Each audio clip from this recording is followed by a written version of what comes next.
Have you ever felt like you're stuck in a loop, living the same patterns over and over? What if I told you that feeling might be part of a much bigger cosmic design? Today, we're diving deep into one of the most mind-bending concepts out there, the soul trap theory. Now, you might have heard of the reincarnation trap, this idea that after we die, we're tricked by a tunnel of light into coming back to Earth for another round of life. But the soul trap theory is even bigger than that. It's the master concept, the big picture. Think of it this way.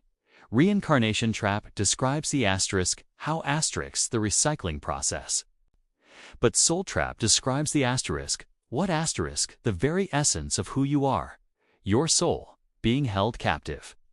The term soul trap is used because it puts the focus exactly where it belongs, on the soul itself.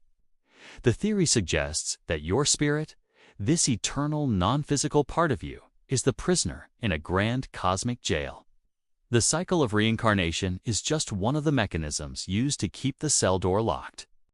The real subject, the entity being trapped and manipulated, is your soul. To really understand where this idea comes from, we have to travel back in time, way back to an ancient spiritual movement called Gnosticism. The Gnostics had a radical view of our reality.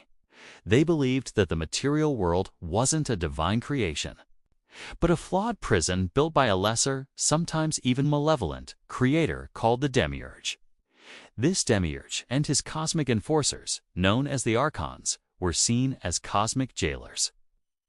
According to Gnostic teachings, every human being carries a divine spark, a fragment of a higher, true God, trapped inside a physical body. This body and the material world were seen as the shackles. The ultimate goal for a Gnostic wasn't to worship the creator of this world, but to attain gnosis, a secret intuitive knowledge that would allow their soul to break free from the prison of matter, and the endless cycle of rebirth and finally return to its true divine home. This ancient concept of a soul imprisoned in matter is the philosophical grandparent of the modern soul trap theory. It's not a new idea, it's an ancient echo. So, while the reincarnation trap focuses specifically on that moment after death, the light, the life review, the choice to come back, the soul trap theory has a much wider scope. It suggests the entrapment isn't just something that happens when you die. It's happening right now, throughout your entire physical life. How? Well, the theory proposes several bars on our spiritual cage. Think about our attachment to fear. How often does fear dictate our choices, keeping us small and preventing us from reaching our true potential? That's one bar. What about our ego, the part of us that craves validation, status, and material possessions? The ego keeps us focused on the temporary physical world, distracting us from our eternal spiritual nature. That's another bar. Our desires, our ignorance of who we truly are, even the limitations of our five senses and our physical bodies, all of these can be seen as components of the trap. They keep us tethered to this reality, forgetting that we are so much more than just flesh and bone. In this view, life on Earth is the prison yard, and we are conditioned from birth to believe this yard is the entire universe.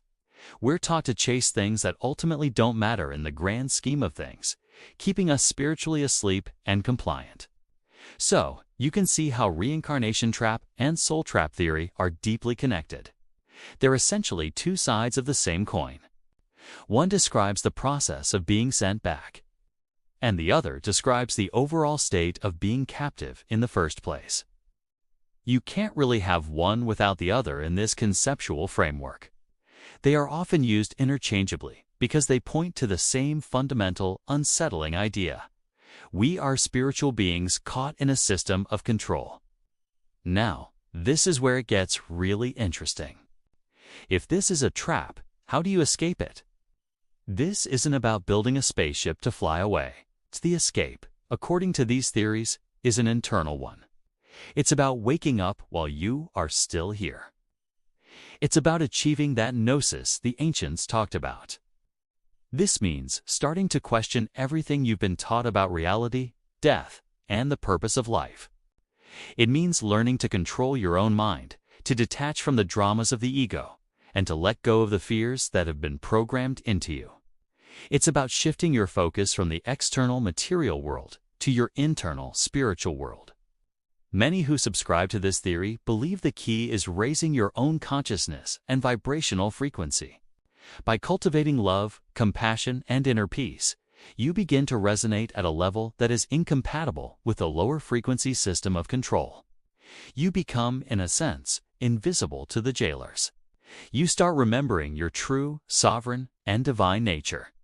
This means that the power to break free isn't in some external savior or a secret password. The key is within you. It's the realization that you are not the prisoner. You are the one holding the key to your own cell. The moment you realize the door has been unlocked the whole time is the moment you can begin to walk free. So, the soul trap theory, while sounding dark, actually carries a profound message of empowerment.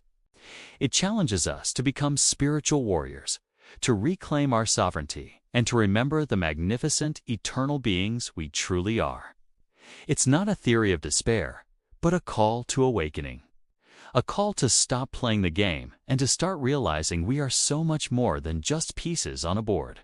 What do you think? Is our reality a cosmic school or a cosmic prison? Is reincarnation a path of learning or a mechanism of control? The questions are huge, and the answers may be hidden deep within ourselves. Thank you so much for joining me on this deep dive into the cosmos of consciousness. If this sparked something in you, if it made you think, then my job is done. Please hit that like button, share this with someone who loves to question reality, and subscribe for more journeys into the unknown. I'd love to read your thoughts in the comments below. Until next time, stay curious and keep seeking.